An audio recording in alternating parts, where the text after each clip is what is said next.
2025 की विकसित भारत की विलेखन में मैं आर्यनेश्वर महंती पचमढ़ी सरकारी उच्च विद्यालय धनेश्वर की 9वीं कक्षा की छात्रा हूँ। आज मैं और मेरे दोस्तों ने मिलकर वोकल फॉर लोकल के टॉपिक में ये सारे चीज बनाया है और इन सब के बारे में थोड़ा अवतरण मैं आपके सामने देना चाहूंगा। जैसा कि हम जानते हैं वोकल फॉर लोकल का अर्थ क्या है। इसका अर्थ यह है कि स्थानीय और लोकल में मिलने वाले जो उत्पादों उन सबको देशीय स्तर या फिर विश्व के स्तर में परिचित करना या फिर इस सारे चीज को अवगाहन करके इसे आगे बढ़ाना। और ये चीज क्यों महत्वपूर्ण है आप ये सब भी जानते होंगे। यह इसीलिए महत्वपूर्ण है क्योंकि यह आर्थिक सशक्तिकरण में सहायता करता है।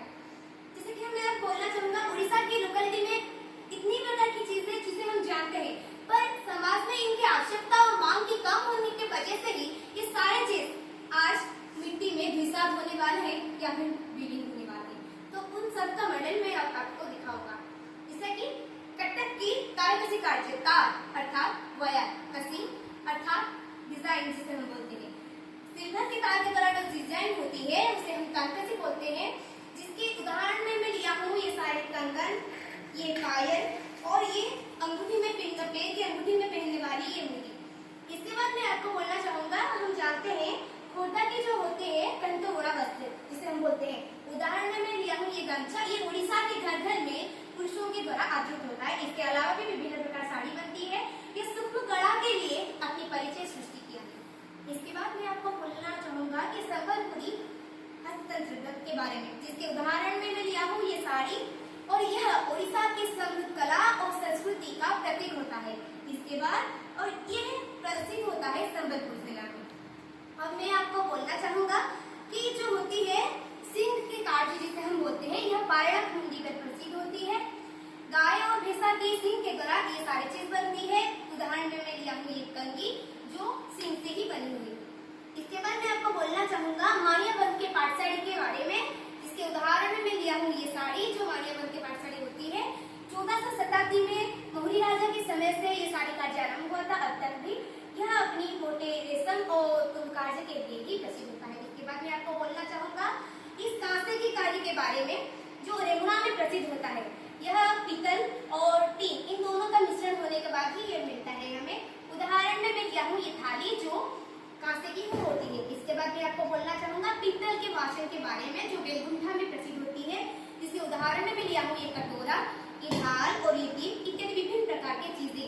और ये सारे चीजें अत्यंत उत्कृष्ट मान कला को दर्शाता है। इसके बाद में पिपली के बोलूंगा चंगा के बारे में जो भगवान जगन्नाथ की संस्कृति के साथ ओतप्रोत की तरह जड़ित होती है। इसके बाद मैं आपको बोलना चाहूंगा जो होती है पत्थर की मूर्ति नीलगिरी में जो प्रसिद्ध होती है। मॉडल में लिया हूँ ये प्रिंटर वाली ये सारी चीजें। इसके बाद मैं आपको बोलना चाहूंगा रघुनाथपुर का जो होती है पट्टचित्र जिसे हम बोलते हैं, यह उत्कृष्ट कला का निदर्शन होती है। इसका एक चित्र हम यहाँ लिए हैं जो प्रसिद्ध होता है रघुनाथपुर में। इसके बाद मैं बोलना चाहूंगा जो होती है हमें बोलते हैं ना नारियल की जटा की कार्य जो साक्षी गोपाल में प्रसिद्ध होती है। उदाहरण में मैं लिया हूँ ये घोड़ा और ये उड़िया में बोलने वाली जो पापुछो इत्यादि विभिन्न प्रकार का कार्य इससे बनाया जाता है। इसके बाद मैं आपको बोलना चाहूंगा ये बांस के कार्य जो पायरक मुंडी में प्रसिद्ध होती है। उदाहरण में मैं लिया हूँ ये कुलाई और ये डल्ला। इसके बाद मैं बोलना चाहूंगा केंचा के उपकरण के बारे में जो भद्रक में ही प्रसिद्ध होता है और ज्यादातर पर यह जगतसिंहपुर और केंद्रापड़ा के डिस्ट्रिक्ट में स्पेशली उड़ीसा में यह प्रसिद्ध होती है और यह केंचा के नामक एक घास से ही बनी होती है। इसके बाद मैं आपको मिठाई के बारे में बोलना चाहूंगा। पहला कि मैं लिया हूँ ये रसगुल्ला जिसे हम बोलते हैं, यह पहाड़ में प्रसिद्ध होती है। इसके बाद ये पालवा लड्डू जिसे हम उड़िया में पालवा लड्डू बोलते हैं और यह सेहत के लिए अत्यंत स्वास्थ्यमंद होता है जो भद्रक में प्रसिद्ध होती है। इसके बाद मैं आपको बोलना चाहूंगा छेनापोद के बारे में। 2020 से हम अप्रैल मास में इसकी जन्म दिवस पालन करते आए हैं जिसका जनक भी है सुदर्शन साहू जी। इसके बाद मैं आपको एक अंतिम मिठाई के बारे में बोलना चाहूंगा जो है रसावली और यह केंद्रापड़ा में ही फेमस होती है।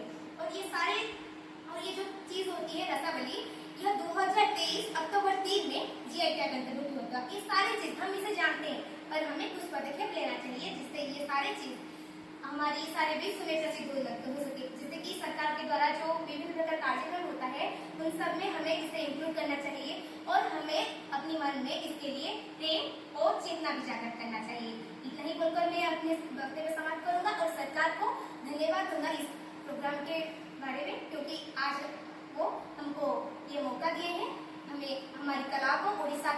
संस्कृति को